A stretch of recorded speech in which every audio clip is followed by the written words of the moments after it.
დილამშვიდობისა, მოგესალმებით ძვირფასო რადიომ და ტელემაყურებლებო, დღეს 1 მაისია, ფოტოჟური ჩემი საყვარელი თვეა, ჩემი საყვარელი პერიოდია. მართალია გარაჯერ სუსხია, მაგრამ იმედი მაქვს, რომ მალე ნამდვილ გაზაფხულს შევეგრძნობთ. ყველას მადლობა, რომ გიყურებთ და გვისმენთ. დილამშვიდობისა, მოგესალმებით ყველას. კახა მიქიაშვილი და ელისაბედ აბულაძე ვიმუშავებით თქვენთვის პირდაპირ ეთერში. უახლოესი 1 საათის განმავლობაში ერთსულონების დილას უყურებთ და ვიდრე დღევანდელი გადაცემის ანონსს გაგაცნობთ, ერთად გავეცნოთ საეკლესიო კალენდარს და შევიტყოთ თუ რომელ წმინდანებს იხსენიებს დღეს 1 მაისს საქართველოს მართლმადიდებელი სამოციქულო ავტოკეფალური ეკლესია.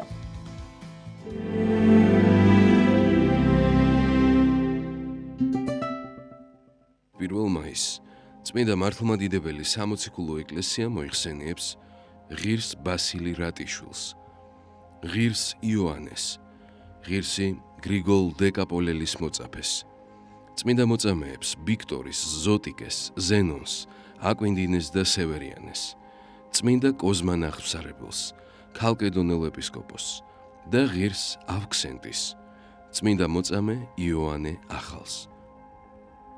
დღევანდელი დღის მფარველი წმინდანების ლოცვით და მეოხებით უფალმა დაიცვას და დაიფაროს სრულიად საქართველო. ამინ.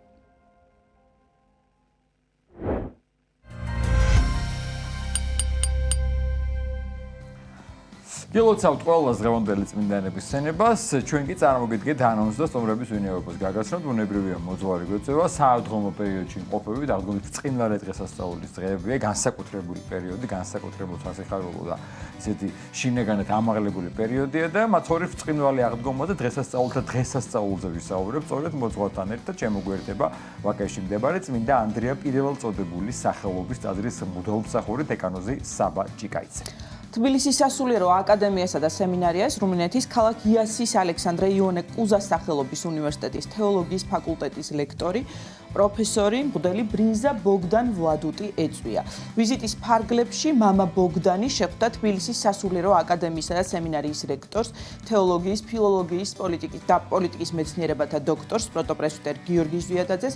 შემდეგ შეხვედრა გაიმართა პროფესორ მასწავლებელსა და სტუდენტებთან, ასევე ვიზიტის დეტალებზე უფრო კონკრეტულად ვრცლად გვესაუბრებიან სტუმრები რუმინეთის ქალაქ იასის ალექსანდრე იონე კუზას სახელობის უნივერსიტეტის თეოლოგიის ფაკულტეტის ლექტორი, პროფესორი მღვდელი ბრინზა ბოგდან ვლადუტი და ასევე თარგმანის წარმართვაში დაგვეხმარება თეოლოგიის დოქტორი, პროფესორი თბილისის სასულიერო აკადემიისა და სემინარიის პედაგოგი დეკანოზი ალექსი ქშუტაშვილი. დავიწყოთ გადაცემა, ახლა ამინდის პროგნოზი მოვისმენოთ, ნახოთ 1 მაისს როგორი ამინდი გველოდება და დაგიბრუნდებით როგორ მოძღვართან ერთად დაგველოდებით.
სიამოვნებით წარმოგიდგენთ ჩვენი გადაცემის პირველ სტუმარს, ვაკეში მდებარე წმინდა ანდრია პირველწოდებული სახელობის ტაძრის მღვდელმსახური დეკანოზი საბა ჭიკაიძე შემოგვიეთ და მაცხოვრის ბრწყინვალე აღდგომის შესახებ უნდა ვისაუბროთ.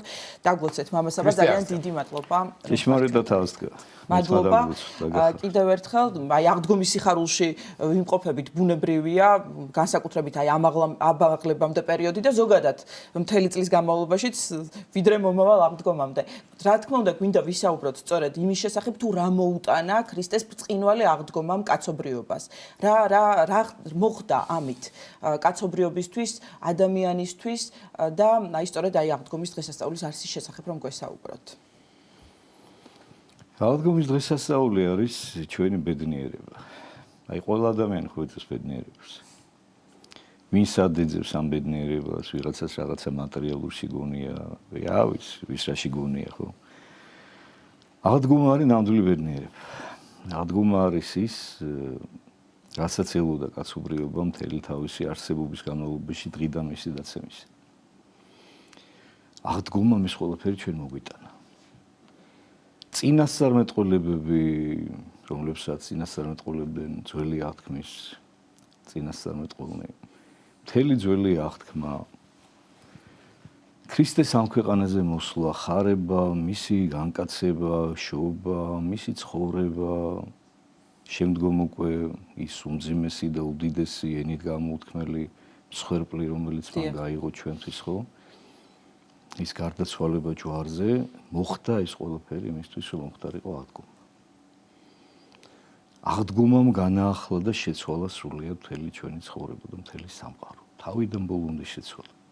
ამიტომაც არის აღდგომა ბრწყინვალე. ალბათ იცით ახლა თქვენ შეხსენება არ გჭირდებათ, რომ აღდგომის ბრწყინვალე დღესასწაული 12 საუფლო დღესასწაულის მიღმა დგას. ეს არ შედის 12 დღესასწაულთა დღესასწაული, ასე ვუწოდოთ. სწორედ ასე არის. ის არის დღესასწაულთა დღესასწაული, ამიტომაც იწოდება ის ბრწყინვალედ. და მხოლოდ ეს დღესასწაული იწოდება ბრწყინვალედ, იმიტომ რომ მართლა ბრწყინავს ეს დღესასწაული თავისი შინაარსით.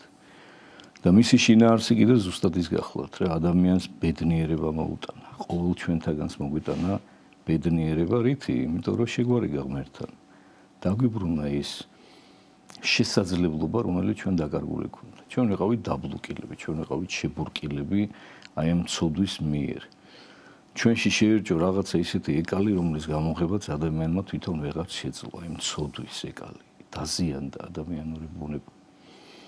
და ამისთვის აუცილებელი გახდა და რა თქმა უნდა, ეხა ეს ყველაფერი ღვთისაგან ჯერ კიდევ მაშინ იყო განჭრეტილი, როდესაც ღმერთის სამყაროს ქმნიდა და ადამიანს ქმნიდა. ეს მაოცებს ხოლმე, იცით, სულ აი ღმერთის საოცარი სიყვარული ადამიანის მიმართ, რომ ქმნის ადამიანს, ქმნის თავის ხატს და მსგავს. მანამდე მას უქმნის მთელ ამ სამყაროს, ხო, ეხლა მას ხო ეს არ ჭირდებოდა, ხა ღმერთს რა შეჭირდებოდა საერთოდ რამე. ღმერთს თუ რამე ჭირდება, ის ღმერთი აღარ ყოფილა კაცო, ღმერთი უჭირველია სრულიად, ხო? ქმნის მთელ ამ ულამაზეს, უზარმაზარ სამყაროს თავისი ხილული და უხილავი მხარით და ბოლოს ქმნის ადამიანს, ღმერთად ქმნის ადამიანს. აი ამ ყველაფრის ღმერთად ქმნის. თავისივე მსგავსად შემოქმედად ქმნის. ეს მხოლოდ ღმერთს შეუძლია გააკეთოს და რამხელა რა უზარმაზარი სიყვარულია, რომ წინასწარ იცის, რომ ადამიანი ესეთ დონეზე დაეცემა, ვერ შეიფერებს ამ ყველაფერს. დაეცემა, დაკარგავს ამ თავის უკვდავებას, თავის ბედნიერებას დაკარგავს. მე ვერაფრით ვეღარ შეძლებს, რომ ეს თვითონ დაიბრუნოს და რომ ისევ თვითონ გახდება იძულებული ღმერთი.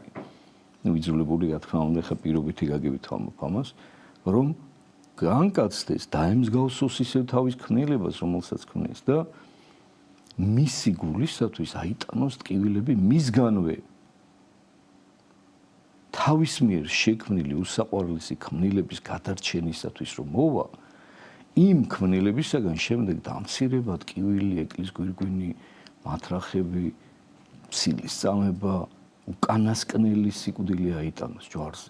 და ეს ყველაფერი აიტანა და ითვლა როგორც ადამიანმა. რა თქმა უნდა. აი ეს ტკივილები განიცადა. რა თქმა უნდა, თორე ღმერთი ამ ყველაფრისგან შორს. აი ნახეთ, რატომ?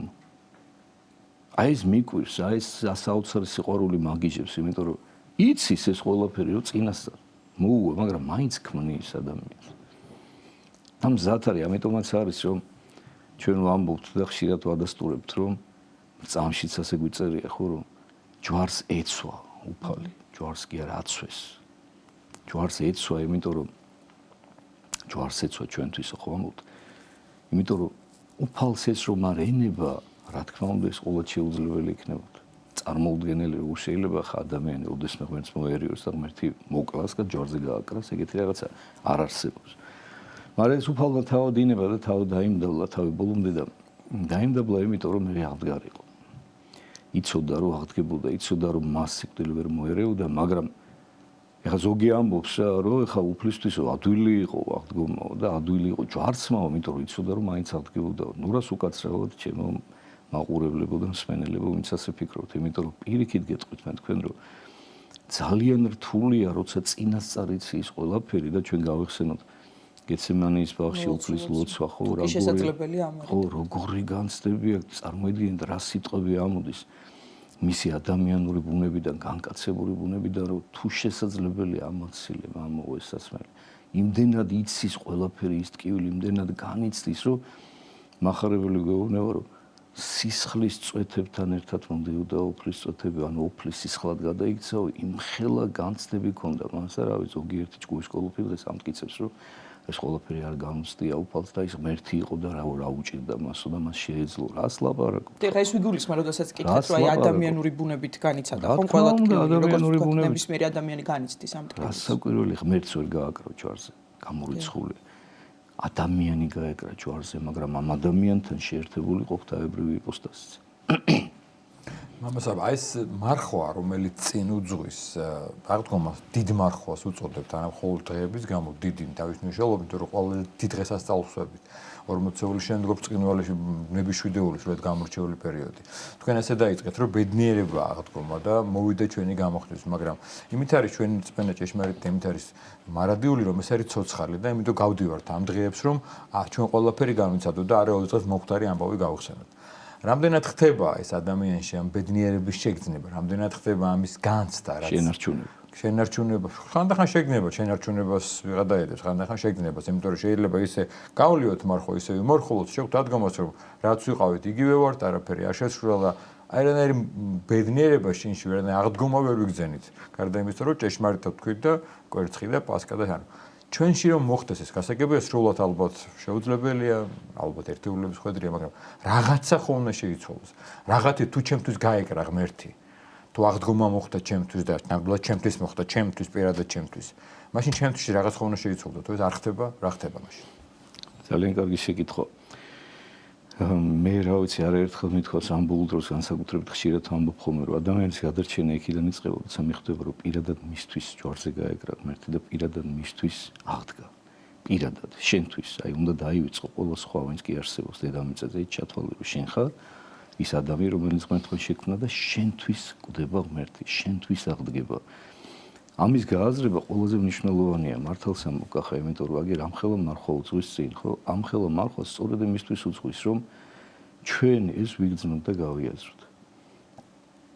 გააზრებული გვაქვს მეტნაკლებად, იმიტომ რომ ახლა ნებისმიერ ეკლესიურ ადამიანს რომ შეეკითხო რა არის აღდგომა, ის რაღაც თეორიულად ჩამოგიყალიბებს რა არის აღდგომა და რა მოხდა და რისთვის მოხდა და რა უხარია. მაგრამ ყველაზე ცუდი რა არის, იცით რომ ჩვენ განცდა არ გვაქვს ამის. აი არა და განცდა არის ყველაზე მნიშვნელოვანი რა. არ ახსოვს ვიღაცა ამბობდა რა, რაღაც ქადაგებაში რა. აი როდესაც პეტრე მოციქული გამოდის და ქადაგებას იწყებს სულთნმოქმედობის შემდეგ, ხო? მის სიტყვას უსარმაზარი ძალა აქვს 3000 ადამიანიან. რატო აქვს იცით უსარმაზარი ძალა? იმიტომ რომ ეს მისი შინაგანი ცხოვრების ნაწილი გახდა აღდგომა. აი მიზანი ეკლესიისა სწორედ ეს არის ნებისმიერ ადამიანთან მიმართებაში, რომ ადამიანი მხოლოდ აღდგომა დღეს კი არ დღესასწაულობდეს აღდგომას და მხოლოდ აღდგომა დღეს კი არ უნდა ცდილობდეს, რომ აღდგომის სიხარული განიცადოს და შეიგრძნოს როგორმე, არამედ აღდგომა უნდა იყოს მისი ცხოვრების განუყოფელი. აღდგომით უნდა სუნთქავდეს, ყოველი მისი ჩასუნთქვა და ამოსუნთქვა უნდა იყოს აღდგომის სიხარულით გაჯერებული. აღდგომა უნდა იყოს მისი ცხოვრების არსი. ამიტომაც არის ყოველი კვირა აღდგომის თვალსაზრისით დღესასწაულია, ხო? ყოველი კვირა დღე ჩვენ სააღდგომო საკითხავს ვკითხულობთ. რუსები პირდაპირ ესეც ეძახიან, ხო, ვასკრესენი, ხო? აღდგომა, ხო, ანუ ყოველი კვირა აღდგომა. და არა თუ ყოველი კვირა, ყოველი დღე უნდა იყოს გაშენთილი აი ამით ჩვენთვის, ჩვენ ცხოვრებაში, იმიტომ რომ აღდგომაა ყველაფერი. აღდგომისთვის მოხდა ყველაფერი და თუ შენში მკვდრეთით ამდგარი უფალი გაცოცხლდა ერთ მშვენიერ დღეს. აი მე ხდები და მე ხვდები რა არის ნამდვილი ბედნიერი. დიახ, და ჩვენთან როგორ ხდება ხოლმე? ზოგჯერ შეიძლება ხშირადაც, არ ვიცი. დიდი მარხვით და შემდგომ აღდგომით თითქოს მთავრდება ადამიანის ეკლესიურობა და არის ტაძრები ცარიელდება, ხო? ზოგიერთი ტაძარი განსაკუთრებით აღდგომის ბრწყინვალე დღესასწაულის შემდეგ. ნორმატივები ჩააბარეთ და მე ბრწყინვალე რშობოთნენ მოიშვიხთ. მეორე დილ მარხვა. კვირაცხოვლობასაც და მე უკვე მოვდუნდებით ხოლმე და ესეც არის ალბათ ის მიზეზი, რაზეც კახასაუბრობთ. კი ბატონო, სამწუხარო რეალობა, რომელსაც ჩვენ ყოველთვის ვაფრთხილებთ ხოლმე სასულიერო პირები, რომ ჩვენ ყოველ შემთხვევაში ჩვენ ტაძარში ეს ტრადიცია აქვს, რომ სულ ცხოვრთ და ვაფრთხილებთ, რომ დასრულდება დიდი მარხვა, შეცოტავდებიან და გავლენ შვებულებაში. როგორც წესი ესე ხდება ხოლმე, გადიან ხოლმე და მე ელოდებიან ახალ მარხვას.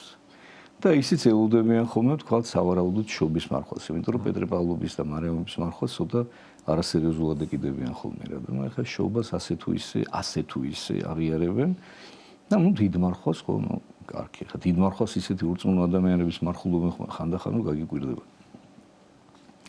ივანე ოქროპირიამოს საოცარ სიტყვას, რომელიც გახსენებათ ხშირად მეყურს ხოლმე რა, რომ ისეთ პარადოქსულ სიტყვას ამბობს რა, რომ მორწმუნეებო არ დაგავიწყდეთო, მარხვა როცა მთავრდება, მაშინ იწყება მარხვა. ხო და ეს რას ნიშნავს, რომ ნიშნავს იმას, რომ მარხვა არის სულიერი და მარხვა არის ხორციელი, ხო?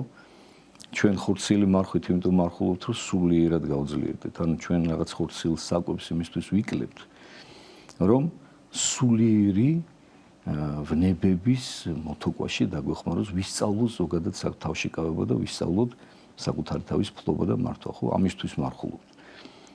და ხორციელად გვიხსნილებს ეკლესია გვაძლევს ნუგეში, რომ მირთვი შენ მონატრებული საკვები, მაგრამ სულიერი მარხვა არ უნდა შეწყვიტო არასოდეს. სულიერი მარხვა არ მთავრდება არასოდეს. შენ ნუ გონია და არასოდეს არ უნდა იგონოს მორწმუნეს, რომ როცა დასრულდა ხორცით მარხვა, ასე ვთქვათ, საკვებით მარხვა, რომ თითქოს და სულიერი მარხვაც დასრულდა და ესეთ პარადოქსულ შემთხვევებს ხშირად ვაწყდებით ხოლმე, რომ ადამიანები მარხვაში არ ეწევიან, მარხვაში არ მრუშობენ, მარხვაში ვთქვათ არ დადიან კაზინოებში და რაღაცა სათამაშო რაღაცეებში, აი მარხვაში ცდილობენ თავი შეიკავონ რისხანებისგან განკითხვისგან. დასრულდება თუ არა მარხვა, მე ამ ყველაფერს მისცემენ ისე გასაკაზა. რატო ეს ხო სასაცილოა? ეს ხო სასაცილოა, სატირალი რომ არ იყოს, კაცო. განკითხვა ხორცია და ყველია? განკითხვა ცოდვა მარხვაშიც და რა თქმა უნდა, ხსნილში ცოდვაა და მარხვაშიც ცოდვაა და ხორცის ჭამა და ვთქვათ, ხორცილი საკვების ჭამა. ხსნილში ცოდვა არ არის. მარხვაშიც იმიტომ არის ცოდვა, რომ ისევ შენს თავშეკავებას აკლდება, თორე თავისთავად ის ცოდვა არ არის, ეს შენ სულს არ აზიანებს. რა შეჭამ, რას არ შეჭამ, პავლე მოციქული ამას პირდაპირ რომ კუჭი საჭმელისთვის შეიქმნა, საჭმელი კუჭისთვის და ღმერთი ორიოს განაკაროებსო. და როცა ადამიანი სულიერ მარხვასაც აპაუზებს ხორციელი მარხვის დასრულების შემდეგ, ეს არის ტრაგედია. დიახ, მამასაბა, ჩვენ საუბრობთ ასე დავიწყეთ ფორმულირება ჩვენი გადაცემის ბრწყინვალე დღესასწაული, აღდგომის და იმხელა დღესასწაულია, რომ მართლა ყოველთვის შეიძლება საუბარი ამ პერიოდში მეთომეტის. მაგრამ ხო არ ხდება ხოლმე ხშირად ისიც, რომ მათ შორის აღდგომის წინა დღეებშიც აღარაფერს ზახის შემდგომ რას ახლა ჩვენ ვნელდებით. გადავფხაროთ ხოლმე ამ უდიდეს სიხარულს, რის მოლოდინში თუ რაღაც სხვა ყოფითი ფაქტებით, რაღაცა კვერცხი რომელი მოხარშვა და აი გუშინაც ქონდა ამ საუბარი. აი ყველაფერზე ვზრუნავთ. ვიცით ყველაფერს გარდა იმისა, რომ თავარს შევხვდეთ და რაღაცით მაინც შევაგებოთ ეს ამ აღდგომას, ამ ჯვარცმას, ჩვენთვის ნებებს ჩვენი სუფთა გულის. ყველაფრის გამო მოვიცლით და აი ბრწყინვალებას ამ სიდიადეს ხანდახან ჩვენვე ვერაფერს ვერ დავაკინებთ ღმერთს და აღდგომას, მაგრამ ჩვენვე რაღაც ვანელებთ და ცოტა მეორე მესამე ხარისხოვანად ვაქცევთ ხოლმე. აბსოლუტურად მართალია. ამაზე აუცი არაერთხელ გვისაუბრია ჩვენ რომ ტრაგედია ძალიან დიდი, როცა ადამიანი მხოლოდ გასტრონომიულ დონეზე დაიყვანს აღდგომის სიხარულს და სამწუხაროდ ეს ხდება ხოლმე ხშირად. ეს არის ჩვენი უბედურება ზუსტად, რომ ის რაც ბედნიერება უნდა იყოს ჩვენი ბედნიერება, ხო? ის კი არ ხდება ჩვენი ბედნიერება, არამედ ჩვენი ბედნიერება ხდება, აი რაღაცა ისე დაკნინებული, რომ რაღაცა კარგ ფერზე შევღებოთ, და ვეჯიბრებით ერთმანეთს, რომ ვის უფრო კარგ ფერზე გვაქვს შეღებილი კვერცხი და ვის უფრო გემრიელი პასკა გამოუვიდა. ესეც საინტერესო ნაწილია, მე მგონი. ნაწილია, მაგრამ არა, ნამდვილად არის. თქვენი საუზმე დილას. დიახ. ნამდვილად არის საინტერესო, ელისაბედ, მაგრამ რა თქმა უნდა, მეორე ხარისხოვანი. მეათე, რა თქმა უნდა. მეათე ხარისხოვანი, მეორე ხარისხოვანიც კი არ უნდა იყოს. ეს უნდა იყოს მეათე ხარისხოვანი. და შენ იმდენად უნდა გიხაროდეს აღდგომის სიხარული და ალბათ ეს იქნება საუკეთესო ინდიკატორი, ჭამა არც უნდა გახსენდებოდეს საერთოდ. აი საერთოდ აღარც უნდა, ვერც უნდა ხვდებოდე, რატომ უნდა ჭამო. იმდენად უნდა გიხაროდეს, იმიტომ რომ ეს აღდგომის სიხარულია, საჭმელი და სასმელი. შენი აი გიждები ძალიან მეყვარს. არაერთხელ აღინიშნავს ხოლმე ივანე ოქროპირის ესეთი ტრიუმფალური საზეიმო ქადაგება, რომელიც ყოველ ცისკარზე იკითხება ხოლმე. აი ჩემი რა, არ ვიცი. ცნობილი ივანე ოქროპირის სიტყვა, რომელიც აღდგომას ყოველთვის იკითხება. კაბლა გაშლილია და ვინც იმარხულეთ და არ იმარხულეთ. რამხელა აი მარტო ეს რო წაიკითხოს, მიხვდება რა დღესასწაულზეა, რამხელა დღესასწაულზეა საუბარი და რისკენ მოგვიწოდებს ღმერთი ყოველ დღე, ყოველ წირვაზე. დიახ. კარგია რომ დამეხმარე. და სწორედ ამის თქმა მინდოდა, სანამ მახვილებდა. სწორედ ასეა ჩემო კახა, აი ეს ქადაგება რომ ადამიანმა კარგად წაიკითხოს და გაიაზროს.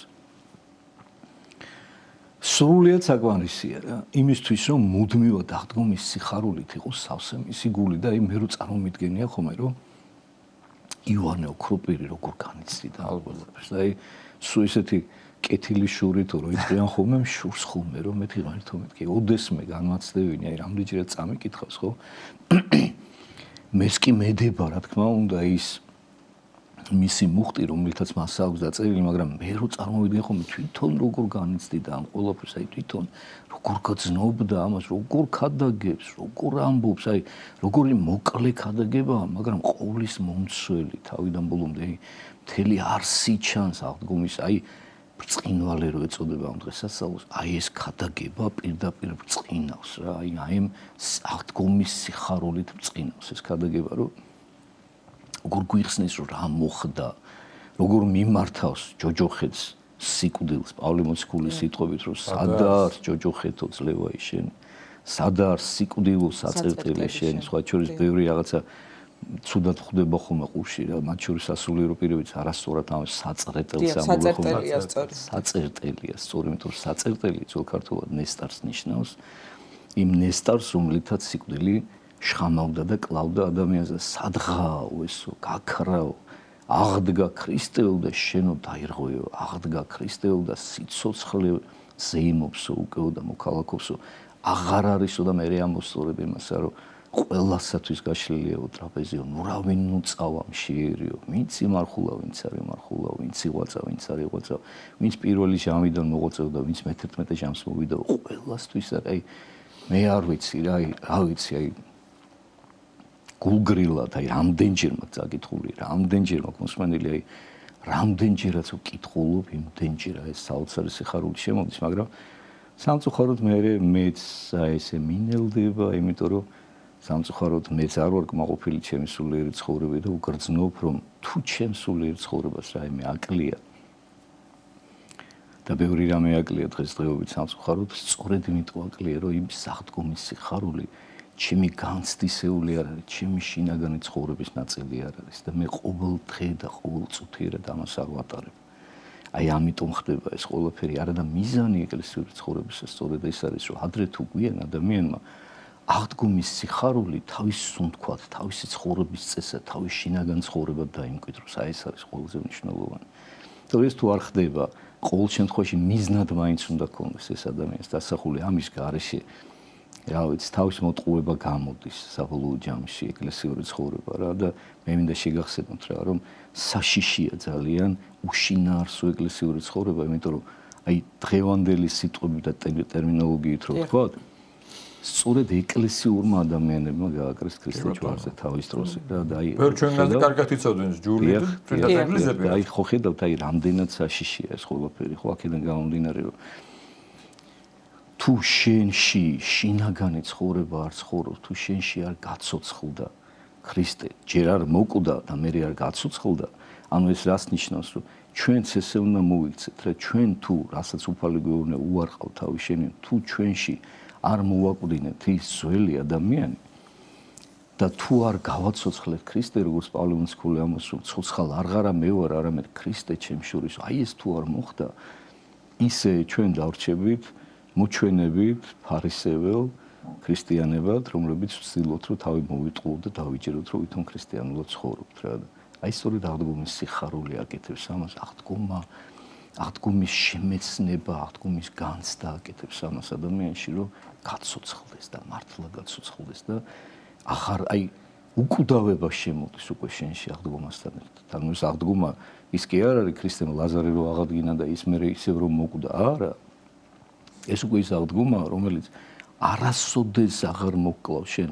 შენ თუ ერთხელ აღდეგი აი ერთ-ერთი სააღდგომო საგალობელშია და ისე მეყვარს ხოლმე რა რომ გუშინ შენთანა ჯვარს ვეცმოდი ქრისტე და დღეს თანა აღუდგები აღდგომასა შენსო. გუშინ შენთანა დავეფლოდი შენ მადიდე მაცხოვარ სასუფეველსა. საოცარი სიტყვებია ის საოცარი რა.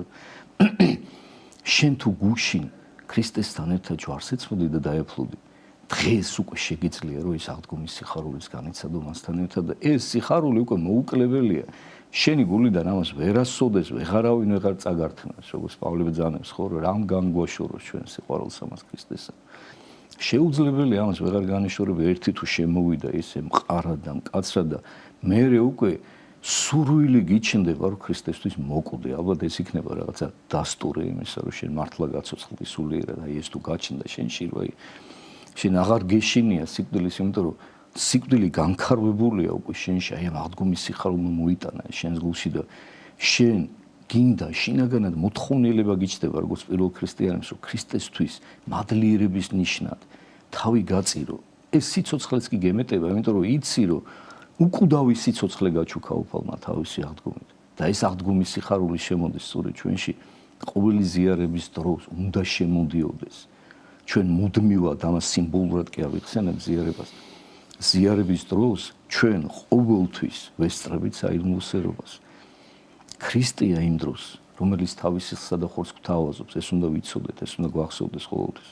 და მორწმუნე ადამიანს სიხარულის მიზეზი ყოველთვის აქვს. აი მარადის გიხაროდენ ხო პავლე მოციქულის სიტყვებია და რაც არ უნდა განსაცდელი იყოს, რაც არ უნდა ცუდად იყოს ადამიანი, თუ კი გაიხსენებს რა მოხდა აღდგომას და რა მოუტანა ამან კაცობრიობას, რა თქმა უნდა, ეს უკვე არის უდიდესი სიხარულის მიზეზი. აღდგომის სიხარული, ეს ის სიხარულია, რომელიც უნდა სჭარბობდეს წესით ნებისმიერ ხორციელ გასაჭირს ადამიანის ცხოვრებაში. ანუ ეს იმდენად მყარად უნდა ენთოს ადამიანის გულში აღდგომის სიხარული, აღდგომის ცეცხლი, რომ უნდა ფარავდეს აბსოლუტურად ნებისმიერ ტკივილს და განსაცდელს, რომელიც შეიძლება ადამიანის ცხოვრებაში დაეშვას.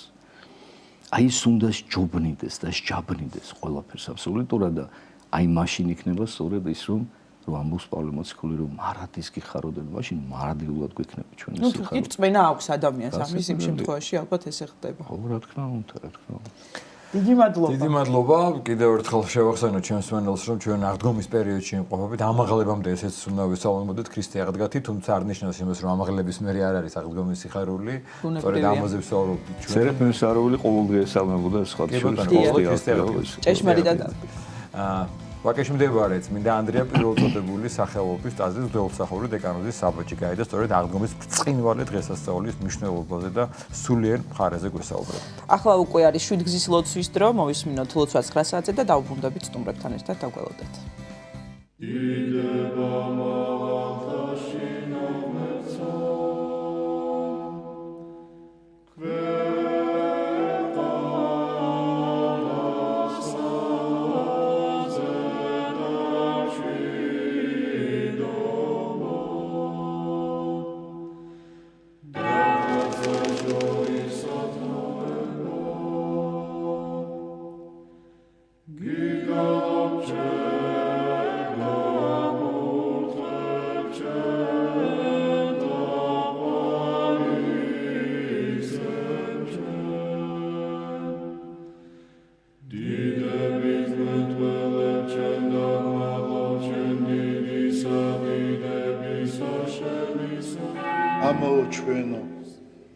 რომელი ხარ ცათაშინა, წმინდა იყავ სახელი შენი, მოვედინ სუფევა შენი, იყავ ნება შენი, ვითარცა ცათაშინა, ეგრეცა ქვეყანასა ზედა, პური ჩვენი არსობისა, მომეც ჩვენ დღეს და მომიტევენ ჩვენ თანანადებნი ჩვენი, ვითარცა ჩვენ მიუტევებთ თანამდებთა მათ ჩვენთა და ნუ შემიყანებ ჩვენ განსაცდელსა, არამედ მიხსნენ ჩვენ ბოროტისაგან.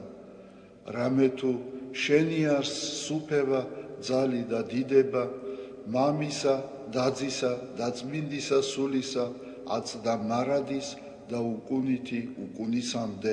ამინ. მიწყალე ღმერთო, დიდითა წყალობითა შენითა და მრავლითა მოწყალებითა შენითა ახოცე უჯულოება ჩემი. უფროს განბანე მე უჯულოებისა ჩემისაგან და ცოდვათა ჩემთაგან გამწმინდე მე.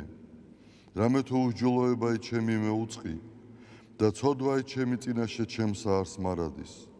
შენ მხოლოსა შეგწოდე და ბოროტი შენ წინაშე ვყავ, რათა განმართლე სიტყვათაგან შენთა და ზლოს ჯასა შენსა. რამე თუ ესერა უჯულოებათა შინა მიუდგა და ცოდვათა შინა მშამე დედამან ჩემა. რამე თუ ესერა ჭეშმარიტება შეიყვარე, უჩინონი და დაფარონი სიბნისა შენისანი გამომიცხადენ მე. მას ხორო მე უსუბითა და განწმინდე მე.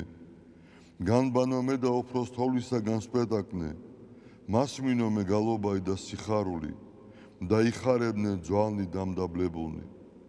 გარე მიაქციე პირი შენი ცოდვათა ჩემთაგან და ყოველი უჯულოებაი ჩემნი ახოცე. გული წმინდა დაბადე ჩემთანა ღმერთო და სული წრფელი განმიახლე გვამსა ჩემსა. ნუ განმაგდებ მე პირისა შენისაგან და სულსა წმინდასა შენსა ნუ მიმიღებ ჩემგან. მომეცმე სიხარული მაცხოვარებისა შენისა და სულითა მთავრობისათა დამამტკიცე მე. ვასწავლე უჯულოთა გზანი შენი და უღმრთონი შენ და მოიქცენ. მიხსენ მე სიცხთაგან ღმერთო, ღმერთო ცხოვრებისა ჩემისაო. იხარებდეს ენა ჩემი სიმართლესა შენსა, უფალო, ბაგენი ჩემნი აღახვენ და პირი ჩემი უთხრობდეს ქებულებასა შენსა. რამე თუ უკეთუმცა გენება, მსხვერპლი შემცა მეწირა, არამედ საკვერთხი არ აგთნდეს. მსხვერპლი ღმრთისა არს, სული შემოსრული, გული შემოსრული და დამდაბლებული ღმერთმა არა შეურაცხყოს. კეთილი უყვა უფალო ნებითა შენითა სიონსა და აღეშენენ ზღუდენი იერუსალიმისანი, მაშინ გთნდეს მსხვერპლი სიმართლისა შესაწირავი და ყოვლად დასაწველი, მაშინ შესწირნენ საკურთხეველსა შენსა ზედა ზვარაკნი. დიდება მამასა და ძესა და წმინდასა სულსა, აწდა მარადის და უკუნითი უკუნისამდე. ამინ. ალილუია, ალილუია, ალილუია, დიდება შენ და ღმერთო. ალილუია, ალილუია, ალილუია, დიდება შენ და ღმერთო. ალილუია, ალილუია, ალილუია, დიდება შენ და ღმერთო ჩვენო, დიდება შენ და. ღვთისმშობელო ქალწულო გიხაროდენ, მიმადლებულო მარიამ უფალი შენთანა. კურთხეულ ხარ შენ დედათა შორის და კურთხეულ არს ნაყოფი მუცლისა შენისა. რამე თუ მაცხოვარე გვიშევ სულთა ჩვენთა. უფალო დიდება შენ და გადაარჩინე და განთლიანე საქართველო. უფალო დიდება შენ და გადაარჩინე და განთლიანე საქართველო. უფალო დიდება შენ და გადაარჩინე და განთლიანე საქართველო.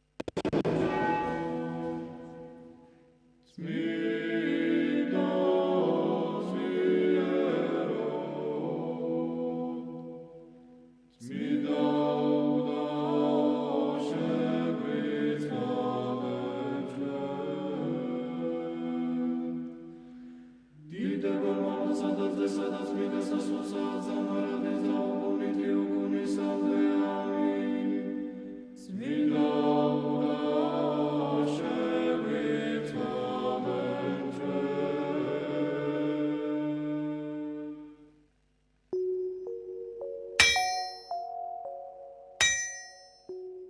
ღმერთი, სამშობლო, ადამიანი.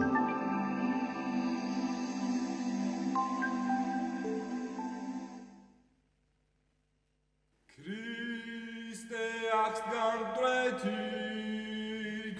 სიკვდილითა სიკვდილისა ამგუნველი და საფლავები შინათა ცხოვრების მიმნიჭებელი ქრისტე აქ გამდრეთით სიკვდილითა სიკვდილისა ამგუნველი და საფლავები შინათა ცხოვრების მიმნიჭებელი ქრისტე აქ გამდრეთით სიკვდილითა სიკვდილისა დამგუნველი და საფლავები შინათა ცხოვრების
ჩვენ კიდევ ერთ საქველმოქმედო პროექტზე მოგიყვებით, რომელიც უწმინდესისა და უნეტარესის, სრულიად საქართველოს კათოლიკოს-პატრიარქის, მცხეთა-თბილისის მთავარეპისკოპოსის და ბიჭვინთისა და ცხუმ-აფხაზეთის მიტროპოლიტის ილია მეურის ფონდის მოწყალე სამარიტელის საქმიანობის ფარგლებში ხორციელდება. საქართველოს საპატრიარქოსთან არსებული ახალგაზრდობის სულიერი და ინტელექტუალური განვითარების ცენტრში მოწყობილია სივრცე, საიდანაც ადამიანებს სრულიად უსასყიდლოდ შეუძლიათ ტანსაცმლისა და საყოფაცხოვრებო ნივთების წაღება. წმინდა ეკლესიის ერთ-ერთი სასიკეთო საქმე, სამადლო საქმე არის სიკეთეების კეთება, გაჭირვებულების როგორც დაპურება, ასე შიშველთა შემოსვა და მისი უწმინდესობის მთელი ეს პატრიარქობის პერიოდი ძალიან გამორჩეული ასეთი გვერდში დგომით ადამიანებისა და აი სამების საკათედრო ტაძარში, რომელსაც წელს საიუბილეო წელია წმინდა სამების ტაძრისა, 20 წლის ხდება, რაც იკურთხა წმინდა სამების ტაძარი, უკვე მრავალი წელია ფუნქციონირებს ესეთი ადგილი ახალგაზრდულ ცენტრში, სამების ტაძარში, დაბლა სართულზე, სადაც ძალიან ბევრი ტანსაცმელი გროვდება ხოლმე, მოაქვთ თბილისიდან ადამიანებს, მათი შვილების, ახლობლების, შვილიშვილების ტანსაცმელები, რაც ან დაუპატარავდებათ, ან რომელიც გამოსადეგია და აქ როდესაც გროვდება, შემდეგ გაჭირებულ ადამიანებს ურიგდებათ ეს. ჩავიდეთ და გაჩვენებთ, როგორ არის მოწყობილი.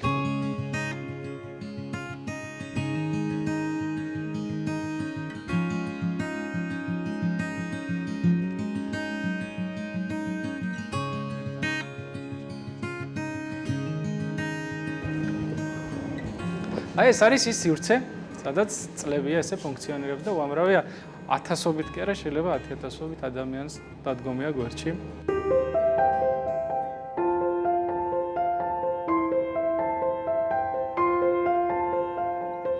თქვენ ახლა სწორედ იმ სივრცეს ხედავთ, საიდანაც ადამიანებს სრულიად უსასყიდლოდ მიაქვთ ტანსაცმელი და საყოფაცხოვრებო ნივთები.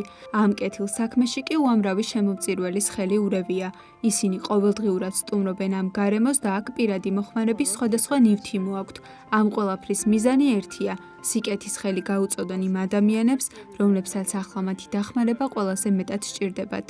ჩვენ ვთხოვთ ხოლმე სხვადასხვა საქველმოქმედო ორგანიზაციებსაც, რომ წაიღონ, ჩაუტანონ სხვადასხვა სოფლებში, იმიტომ რომ გროვდება საკმაოდ ნახავთ თქვენს ამ ტანსაცმელს და ვთხოვთ ხოლმე რომ წაუღონ გაჭირებულებს. იდეა საიდან დაიბადა? იდეა, რა თქმა უნდა, სრულად საქართველოს კათოლიკოს პატრიარქის ლოცვა კურთხევი და იდეაც მისი იყო, რომ გაჭირებულებს ასე გვერდში დავდგომობდით, არის უფასო სატრაპეზოც, არის ტანსაცმლის დარიგების და სხვადასხვა საყოფაცხოვრებო ნივთების დარიგების შესაძლებლობა და მართლაც კმაყოფილია ადამიანები ამ ყველაფრით. არა მარტო ისინი, ვისაც ვეხმარებთ, არამედ ის ადამიანები, ვისაც მოაქვთ ეს ტანსაცმელი, მათთვისაც ხომ ეს მადლია. როგორც ფონდ მოწყალე სამარიტელის აღმასრულებელმა დირექტორმა არქიმანდრიტმა იოანე მჭედლიშვილმა აღნიშნა, შემომწირველთა რიცხვი ყოველდღიურად იზრდება. აი ეს არის საწყობი, რომელსაც მე სეზონურადაც, როდესაც უკვე მორჩება ციცივეები და სითბო დაიწყება, თბილ ტანსაცმელებს შეინახავენ, უფრო თხელ ტანსაცმელს გაიტანენ და იმას დაარიგებენ. ასევე აქ იმდენად ბევრია, რომ სხვებისთვისაც შეგვიძლია ესე პირდაპირ უჭირთ სოფლიდან აქ ხო ვერ ჩამოვა. შეუძლია მოვიდნენ და ეს გავატანთ და წაიღებთ. უწოდებთ ყველა ადამიანს, ვისაც აქვს ასეთი ნივთები თუ ტანსამოსი, ისე მოიტანონ. ეხლა ზამთრის პერიოდია, ფეხსაცმელია ხოლმე უფრო მეტად პრობლემა, და ტანსაცმელი საკმაოდ ბევრია ხოლმე და ვთხოვთ რომ გამოიმეტონ ადამიანება, აი როგორც სახარებაში 2 ლეპტა რომ შეწირა, ქრვიმა, ხო და ეს შეეწირა. ასევე რომ ადამიანმა რაღაცა უნდა, რაც აღარ ჭირდება ის კი არა. ცოტათი რაც არ ემეტება იმას რომ გასცემს, ეს არის დიდი სიკეთე და წყალობა და ასე უნდა დაუდგეთ ყველა ადამიანები გვერდში სხვა ადამიანებს, რადგან მართლაც არიან ადამიანები, ვისაც ფეხსაცმელი არ აქვს და ვიღაცას სახლში შეიძლება 4 ან 5 ქონდეს და უფრო მეტიც და რაღაცნაირად უნდა შეელიოს ადამიანი და ეს სიკეთე გააკეთოს და როდესაც ადამიანი სიკეთეს აკეთებს, მას უფრო უხარია სიკეთის კეთება, ვიდრე მას ვისაც უკეთებ.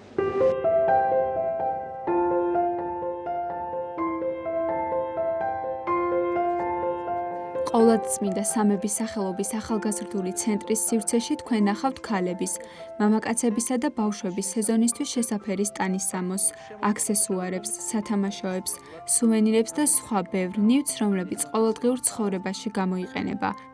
სრულიად საქართველოს კათოლიკოს პატრიარქის ფონდის ბენეფიციარები ყოველ კვირას 1 და 3 საათამდე მოდიან სამების ახალგაზრდული ცენტრის პირველ სართულზე.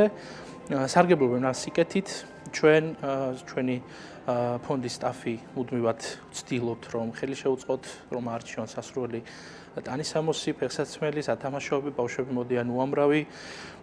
ასევე არის ხაზგასასმელი ის, რომ ვაწარმოებთ აღრიცხვას, რაც ხელს უწყობს იმას, რომ თქვათ არ განმეორდეს ერთი და იგივე ადამიანების აქ მოსვლა და მართლა ვისაც სჭირდება, იმათ უფრო მეტად ისარგებლონ. და გვაქვს მზაობა იმის, რომ ვითანამშრომლობთ ასე ვთქვათ, ბევრ კომპანიასთან, დონორ კომპანიასთან, ვისაც შეუძლია რომ მოვიდეს და წაიღოს ეს ტანსაცმელი, ძალიან ბევრი გვიგროვდება.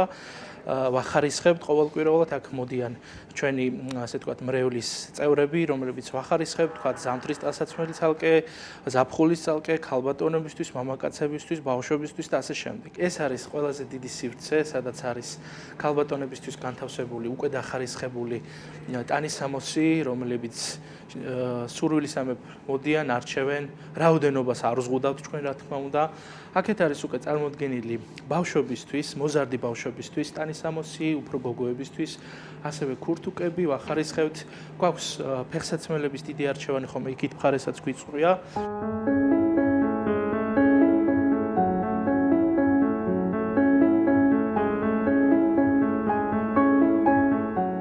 სივრცე, სადაც ადამიანებს უფასოდ შეუძლიათ საყოფაცხოვრებო ნივთების აღება, საქართველოს საპატრიარქოსთან არსებულ ახალგაზრდობის სულიერი და ინტელექტუალური განვითარების ცენტრში მდებარეობს. ის უწმინდესის და უნეტარესის სრულიად საქართველოს კათოლიკოს პატრიარქის ლოცვა-კურთხევით 2016 წლიდან ფუნქციონირებს. ადამიანს უნდა ჰყავდეს ისეთი ვინმე პიროვნება, რომელიც ავად არის და შეუძლოთ არის და თქვენ უნდა დაეხმაროთ იმას. ეს თქვენ დაგერქმევათ მოწყალე სამარიტელი. აი, თქვენ უნდა გამონახოთ ან ნაცნობები, ან თქვენ ქუჩაზე ვინმე თუ ცხოვრობს, შეუძლოთ რომ იყოს ან წოლიანი, ან ფეხების კიონეს, ან სხვა რაიმეთი დაავადებული იყოს და იმას სჭირდება დახმარება. აი, თქვენ რასაც გააკეთებთ, სიკეთეს რასაც გააკეთებთ, 10 მაგად და 100 მაგად თქვენ დაგიბრუნდებათ.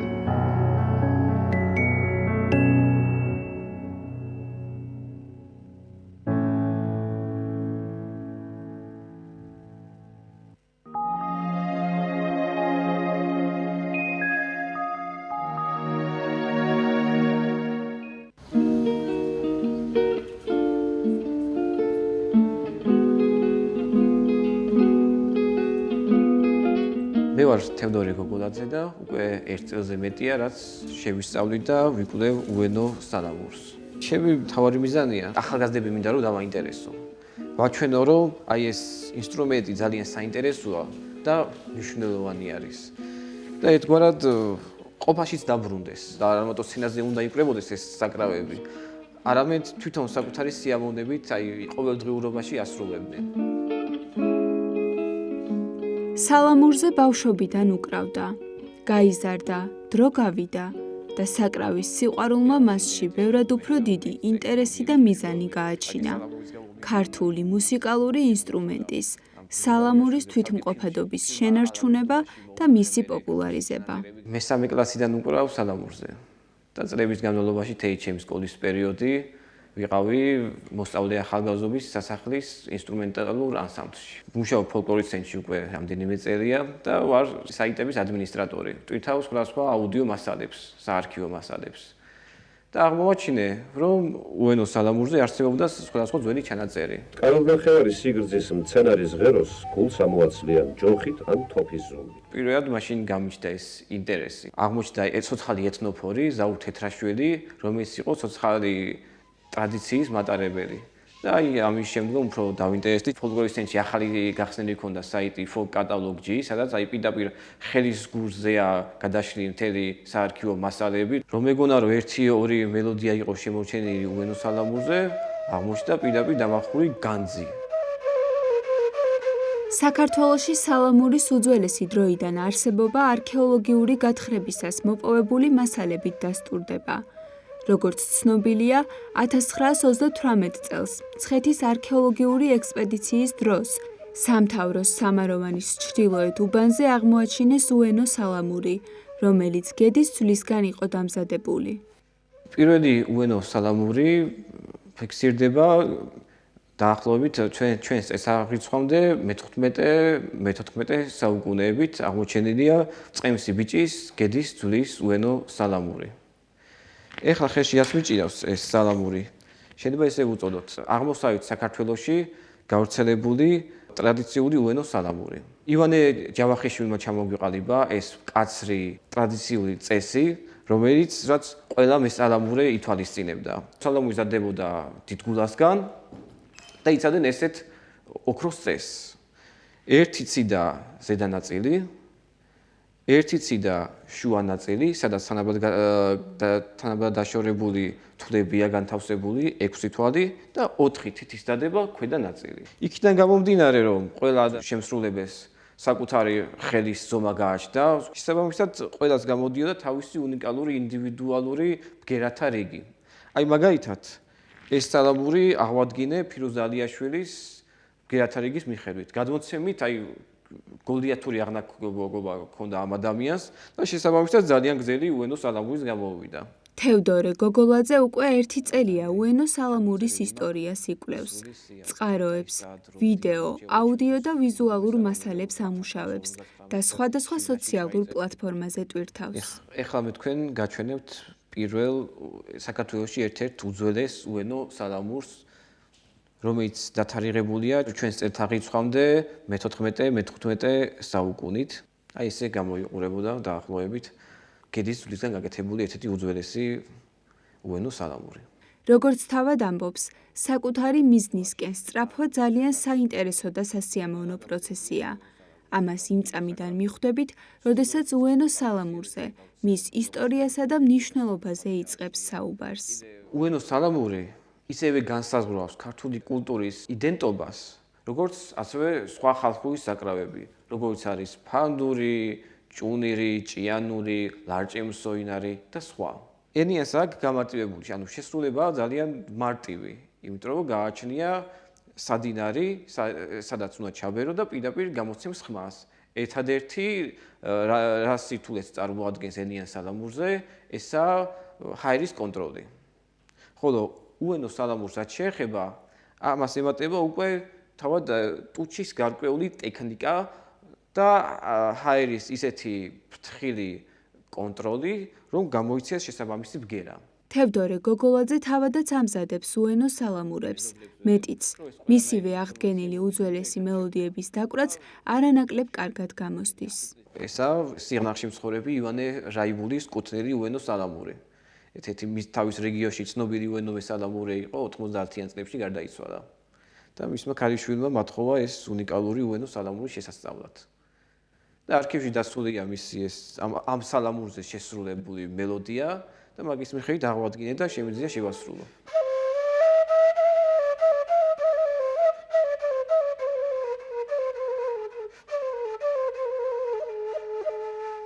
როგორც ჩვენთან საუბრისას ამბობს, სამომავლოდ საქართველოს სხვადასხვა კუთხეში ექსპედიციის ჩატარებას გეგმავს.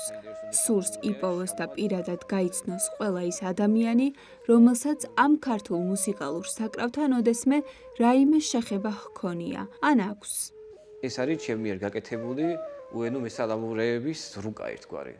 ანუ სადაც კი დაფიქსირებულა საქართველოში უენო სალამურზე შემსრულებელი, ყველა მყავს, თქვათ, აი ერთ რუკაზე განთავსებული. თავისი სახელი, გვარი, წარმომავლობა, რა ინფორმაცია მაქვს. ანუ ყველანაირ ინფორმაციას ვეძებ უენო სალამურზე. აი თუნდაც სახელი, გვარი კონკრეტულ რეგიონში ვინ ცხოვრობდა. ჩემთვის აი თითოეული ინფორმაცია უნიშნელოვანესი არის. როგორც ჩვენთან საუბრისას აღნიშნავს, დაუღალავად აგრძელებს მიზნის შესრულებას. დიდი იმედი აქვს, რომ სალამური ისეთივე საყვარელი და საინტერესო გახდება ახალგაზრდებისთვის, როგორც სხვა დანარჩენი ინსტრუმენტები.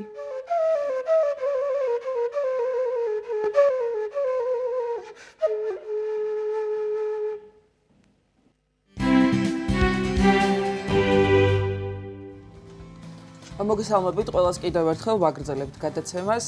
Erasmus+ გაცვლითი პროგრამის ფარგლებში თბილისის სასულიერო აკადემიასა და სემინარიას რუმინეთის ქალაქ იასის ალექსანდრე იოანე კუზას სახელობის უნივერსიტეტის თეოლოგიის ფაკულტეტის ლექტორი მღვდელი ბრინზა ბოგდან ვლადუტი ეწვია. ვიზიტის დეტალებზე უფრო კონკრეტულად გვესაუბრება თავად სტუმარი, შემოგვიერთდა რუმინეთის ქალაქ იასის ალექსანდრე იოანე კუზას სახელობის უნივერსიტეტის თეოლოგიის ფაკულტეტის ლექტორი, პროფესორი მღვდელი ბრინზა ბოგდან ვლადუტი და საუბრის წარმართვაში დაგვეხმარება ასევე ჩვენი სტუმარი, თეოლოგიის დოქტორი, პროფესორი, თბილისის სასულიერო აკადემიისა და სემინარიის პედაგოგი, საეკლესიო სამართლის პედაგოგი, მამა ალექსი ქშუტაშვილი.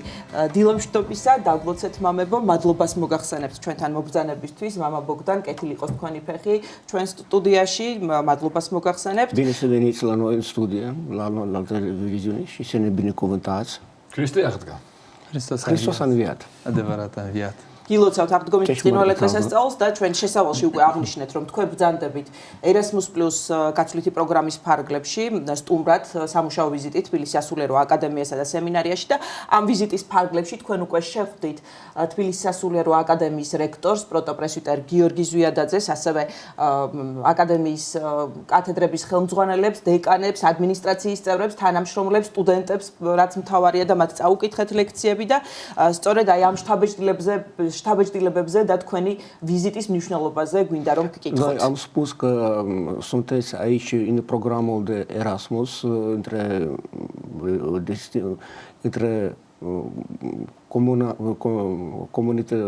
comuniunea dintre Universitatea din Iași și Academia Teologică din Tbilisi și deja ați avut întâlnire cu rectorul Academiei Teologice și cu administrație și cu profesori și ați ținut o lecție cu studenții din Academia Teologică și vă întrebăm despre impresiile pe care aveți deja despre vizita dumneavoastră aici în Georgia.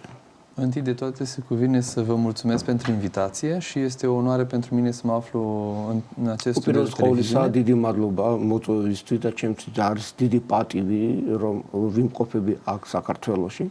Și totodată să-i mulțumesc și părintelui profesor, rector al Academiei, părintele George. Didi Madluba suhti mama Gheorghis, Zviadades, rectors, Sasulier Academiis rectorisa.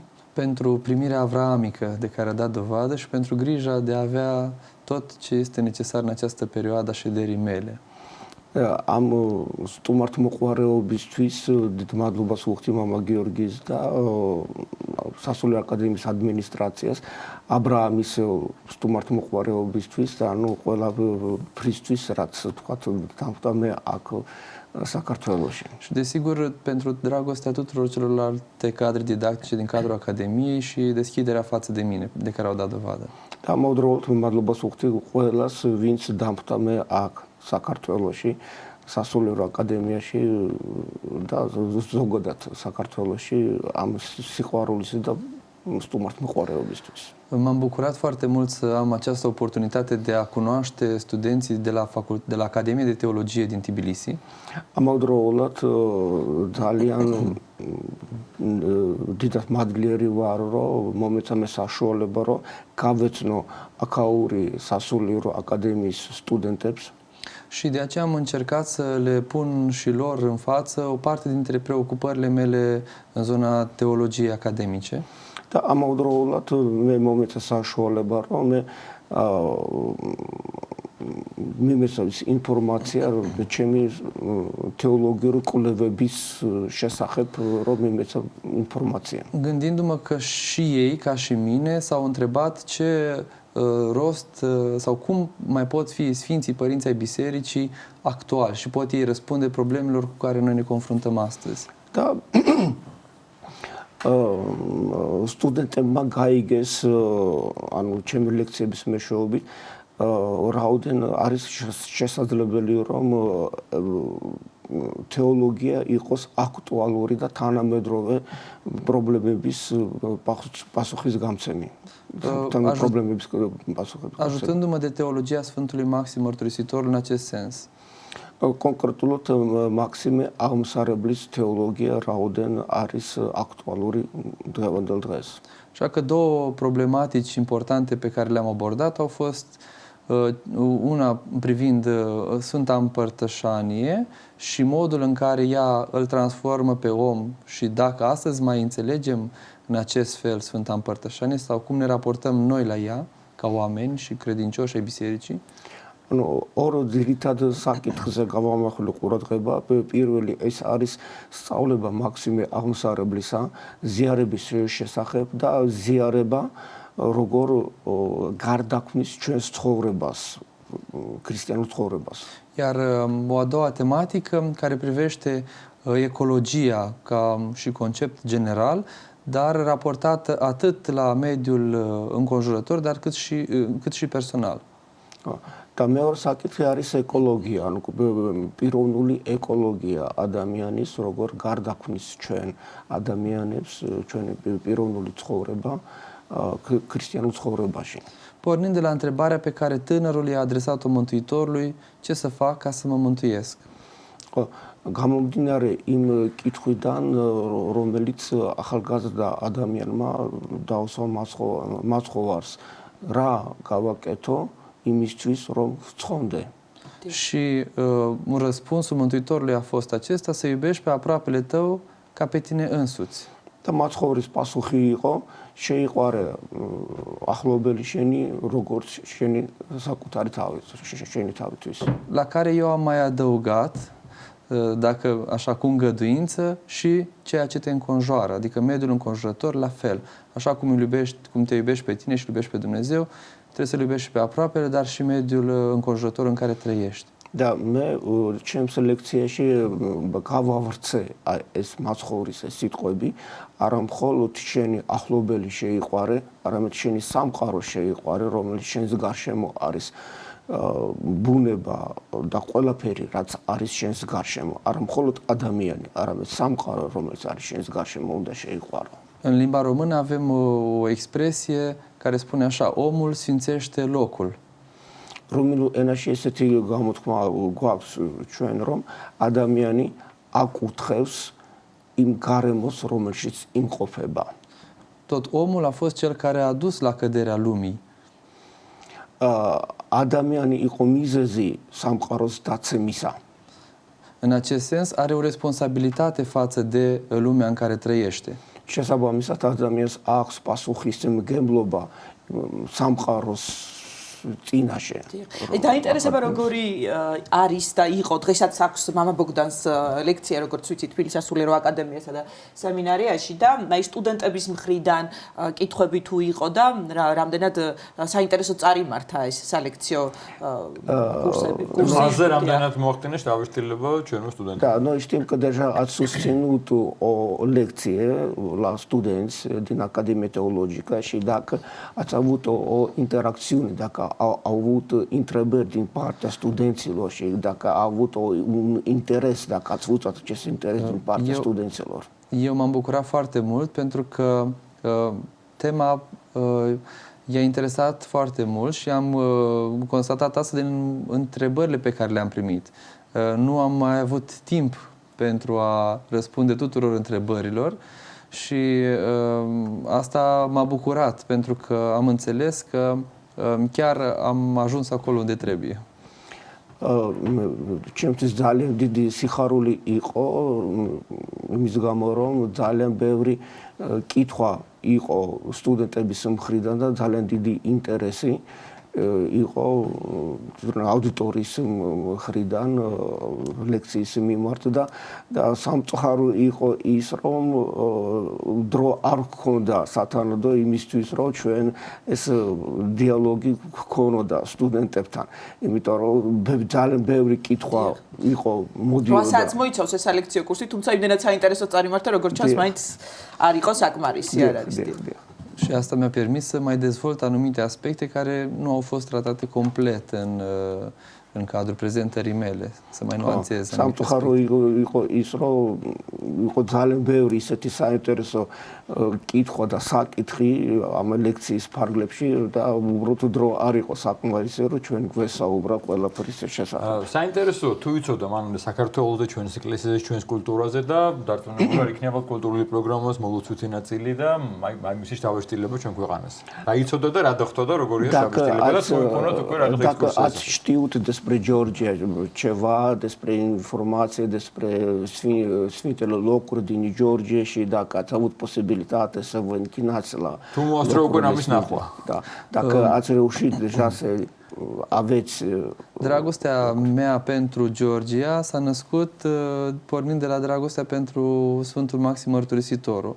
Și în acest context l-am întâlnit pe mitropolitul Ștefan de Țageri la noi la Iași, la Hramul Sfintei Cuvioase Parascheva și pe această cale aș dori să-i mulțumesc și Părintele Mitropolit Teofan pentru binecuvântarea pe care mi-a dat-o de a veni aici.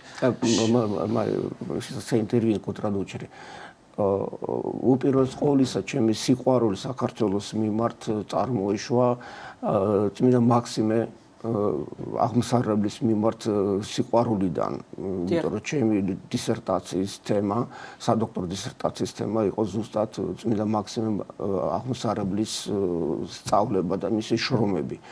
შემდეგ მე ვარ ნამყოფი უკვე საქართველოში 2 წლის წინ, შესაბამისად მე მქონდა ძალიან მჭიდრო ურთიერთობები მეუფე სტეფანესთან, ცაგერის მიტროპოლიტთან, რომელიც კონფერენციებს ატარებს.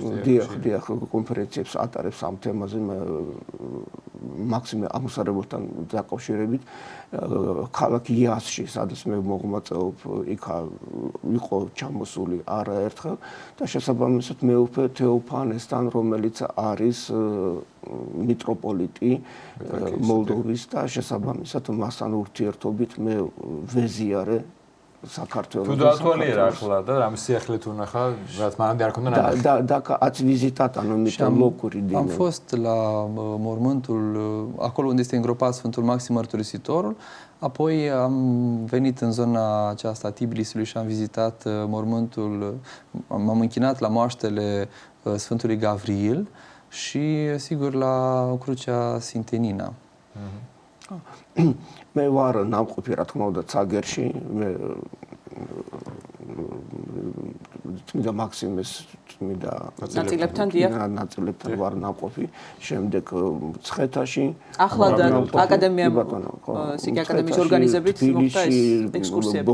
კი, კახეთში წმინდა ნინოს საფლავთან ვარ ნამყოფი და ანუ მე მქონდა ეს საშუალება, რომ Și sigur, la mai multe biserici din foarte frumoase din zona Tbilisului, dar și a Kutaisului. Da, Tbilisis და Kutaisის ზონის რეგიონიდან მოვილოცე. ბოლო კითხვა მინდა დავსვათ, გაცვლითი პროგრამაა ჩვენ თქვით, ბრძანდება სტომარი ჩვენთან, ზოგადად როგორ შეაფასებს გავს პროგრამას, როცა სხვა eklesis წარმომადგენლები ცვლიან თავიანთ გამოცდილებას პედაგოგების, სტუდენტებთან და პირიქით. În general, cum ați spus despre acest programul Erasmus programul de... Totul a pornit în urma unei întâlniri pe care am avut-o cu părintele rector George, cu mitropolitul Serafim Chikotis din Zimbabwe și cu părintele Țotne, iar în urma acestei întâlniri s-a legat o relație de prietenie și așa am demarat acest program Erasmus între universitățile noastre, care pe mine personal mă bucură și nu doar pe mine, ci și pe părintele mitropolit, pe decanul facultății noastre de teologie, părintele Cezar Paul Hârlăoanu și pe ceilalți profesori de la facultatea noastră, pentru că ne dorim să avem o legătură cât mai strânsă cu Patriarhia Georgiei, cu Academia Teologică din Tbilisi și sigur între... Mai și traduc. Da. უპირველეს ყოვლისა ეს რა თქმა უნდა ყველაფერი ემყარება პირველ ურთიერთობებს. მე რომ გავეცანი და პიროვნული ურთიერთობა მე მქონდა მამა გიორგი ზვიადაძესთან, აკადემიის რექტორთან, შემდეგ მეუფე სტეფანესთან და ასევე ურთიერთობები, რომლებიც არსებობს უკვე წლებია მეუფე თეოფანესა მიტროპოლიტ მოლდოვის მიტროპოლიტსა და მეუფე სტეფანეს შორის და საპატრიარქოს ჩვენ საპატრიარქოს შორის და შესაბამისად აი ამ პიროვნული ურთიერთობების წყალობით ამ საფუძველზე მეც ახლა ვარ ჩამოსული ამ დღეებში აქ საქართველოში. ძალიან დიდი მადლობა გვინდა რომ გითხრათ მობრძანებისთვის. ვეტყვით მაყურებელს იმასაც რომ 2 მაისამდე გაგრძელდება მამა ბოგდანის სამუშაო ვიზიტი თბილისის სასულიერო აკადემიასა და სემინარიაში და გეტყვით იმასაც რომ ჩვენი სტუმრები იყვნენ რუმინეთის ქალაქ იასის ალექსანდრე იოანე კუზას სახელობის უნივერსიტეტის თეოლოგიის ფაკულტეტის ლექტორი პროფესორი ბრინზა ბოგდან ვლადუტი და თეოლოგიის დოქტორი, პროფესორი თბილისის სასულიერო აკადემიისა და სემინარიის საეკლესიო სამართლის პედაგოგი დეკანოზი ალექსი ქშუტაშვილი, რომელიც გვეხმარებოდა რუმინულიდან თარგმნაში და შესაბამისად ქართულიდან რუმინულად თარგმანში დიალოგის წარმართვაში. აქ ვთქვათ, რომ ძალიან სასიხარულო ასე მაღალ დონეზე მიმდინარეობს სწავლა სემინარი აკადემიაში. აქ სტუდენტებს ყველა საშუალება იმისა, რომ უმაღლესი განათლება მიიღონ, ლექტორის და აკადემიური ნაწილის დიდი ძალისხმევით და ეს ძალიან დიდი მართლა საჩუქარია ქართული ეკლესიისთვის და ყველას ვინც დაინტერესებულია თეოლოგიურად. და ეს ყველაფერი ხდება უფასოდ. უფასოდ მისი უწმინდესობის დიდი ძალისხმევით ცხადია და რექტორის და პედაგოგების. მადლობა ძალიან დიდი, მადლობა თქვენ ყურადღებისთვის, მომავალ შეხვედრამდე გამშვიდობებით. ნახვამდის.